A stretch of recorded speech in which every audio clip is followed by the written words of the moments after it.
बिस्मिल्लाहिर्रहमानिर्रहीम। अस्सलामुअलैकुम। आप देख रहे हैं फ़ायज़ा अनवर किचन और मैं हूं फ़ायज़ा अनवर। आप आज बहुत आसान और सबके फेवरेट मसर की दाल यानी कि मसूर जिसको कहते हैं मसर कहते हैं वो बनाने जा रही हूँ। बहुत आसान है। हमने एक अदद छोटी सी प्याज, 1 इंच का टुकड़ा अदरक, 4 से 5 हरी मिर्चें और एक कट्टी लहसुन की लेके उसको तमाम चीज़ों को हमने पेस्ट बनाया है ताज़ा और उसको पानी में डाल के पका लेना है। उसके साथ एक छोटी सी टमाटर मैं डाल रही हूँ, ऑप्शनल है। और इसके साथ ही एक टेबलस्पून मैंने लाल मिर्चों का लिया है। सॉरी, आप उसमें जायके के मुताबिक इसमें शामिल करें। 1 टीस्पून हल्दी का इसमें शामिल कर रही हूँ और नमक मैंने थोड़ा सा पानी में घोल के इस्तेमाल कर रही हूँ आजकल, क्योंकि मैं जो नमक लेकर आई हूँ उसमें थोड़ा सा मुझे शक पड़ा है कि उसमें थोड़े से कंकर टाइप हैं।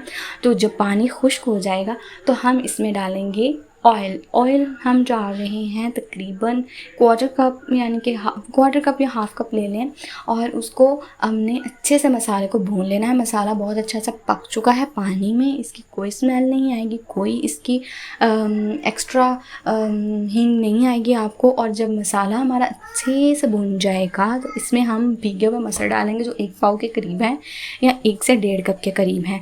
तो इनको हम अच्छा सा पानी खुला डालेंगे, यानी कि 5 प्याली हमने पानी इसमें शामिल किया है और मसर को गलने तक पकाना है हमने।